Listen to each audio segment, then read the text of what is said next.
back to Flex Candle, where we read the candles and flex the moves. I'm Flex, and today we're diving into a full top-down analysis on Bitcoin. We're going to start from the higher time frames, work our way down to the lower time frames, and check to see if we find any good setups. Now remember, this is not financial advice, and I'm not a financial advisor. Alright guys, so currently it's 2 p.m. Eastern time. The price of Bitcoin is at 109,580, and today we went all the way up to about 110,490. And guys, we're gonna start off with the 4-hour chart because one of the flags finally played out exactly. Now, don't worry about this. Don't worry about this. Worry about this first flag that I drew that had the measured move to 110,490. And if you guys see this wick over here, look at the dotted line. It hit exactly to that first measured move of that flag. So once again, guys, whoever had the patience to hold out on this trade, congratulations. We finally did this trade. It took a while. It took, I think, like a week or so. So let's take this flag finally out so we don't clutter too many things in here. And now if that one played out, this one should be the next one. And this flag is scheduled to go to 111,070. This flag here is the one that I did yesterday on the 15-minute that goes to 111,766. But we'll speak about that later. All right, guys. So let's start off now with the top-down analysis. Let's start off with the weekly. And on the weekly here, the stochastics are looking good because they kind of look like they want to curve back up. The 21 moving average is at 95,679. But if this does curve back up, it gives me the feeling like we're probably going to end up now making this measured move, which takes us to about 117,000. So that's what I'm looking for next. Now, if we take a look at the other time frames, like the 6-hour, you can see that the 6-hour was on the way down on the stochastics, but look, now it's starting to curve back up. So that's giving me the confidence that on the weekly, we could also get another curve up. And you never know, guys, this might be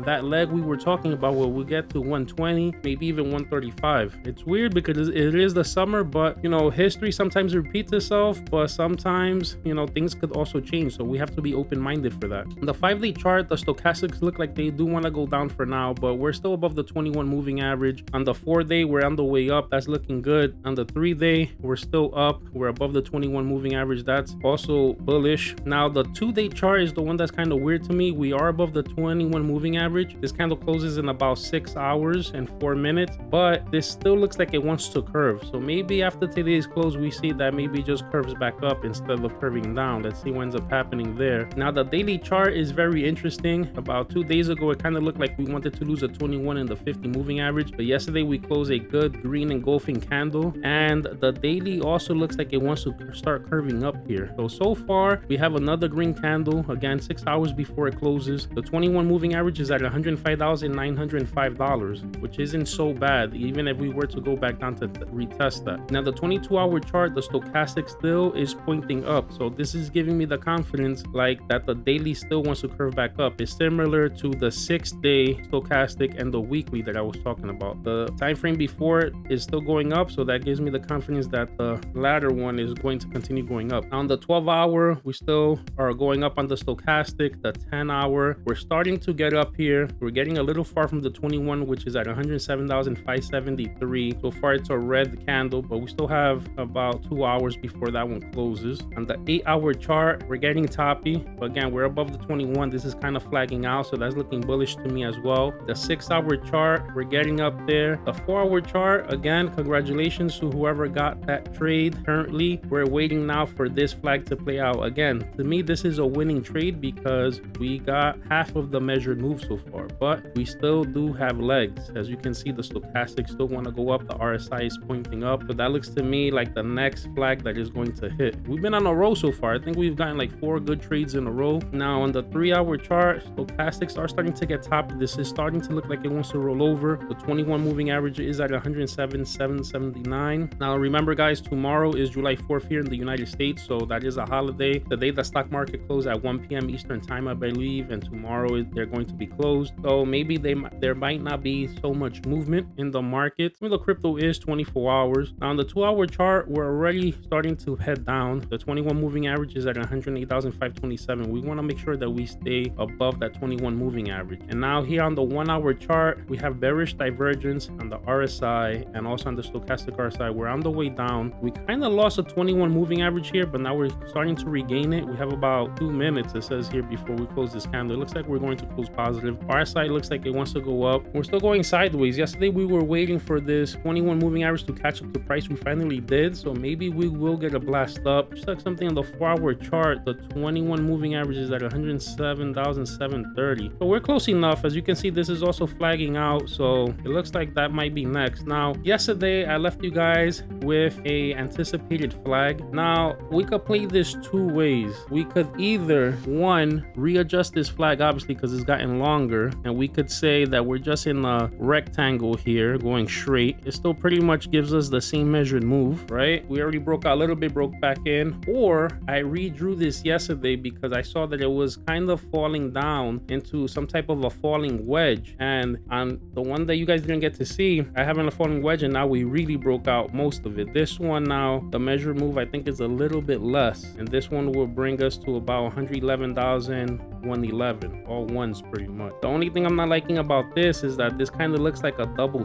top, even though we're coming back up and we are below the 21 moving average. The stochastic is coming up, so we could play this both ways. They're still pretty legit. Either we're going straight and we're still in the channel and we're still looking to break out, or we're already breaking out. I kind of like this one because this kind of did look like a falling wedge before I broke out, but I'm gonna keep both of them up there. Let's see how it ends up turning out. Today we already got a big move up. We made it to 110,500. I've been telling you guys we're gonna be in a range between 103,000 and 110,000. It's been like that so far, but I feel like things are going to be a little bit bullish here in July. It looks so far, especially with this curve on the daily and on the weekly. So right now what I'm going to say is I see us probably trying to test the all-time high at a 112. Let's see what ends up happening next week. We're going to have more of a fuller week. I believe Jerome Powell at some point this month is going to say we cut rates or not, so we have to keep on seeing how things are going. I'm not going to get super bullish on Bitcoin until we reset on the daily time frame, the stochastics. I would want to see after this hump where we are, but I am thinking that we are going to clear out this falling wedge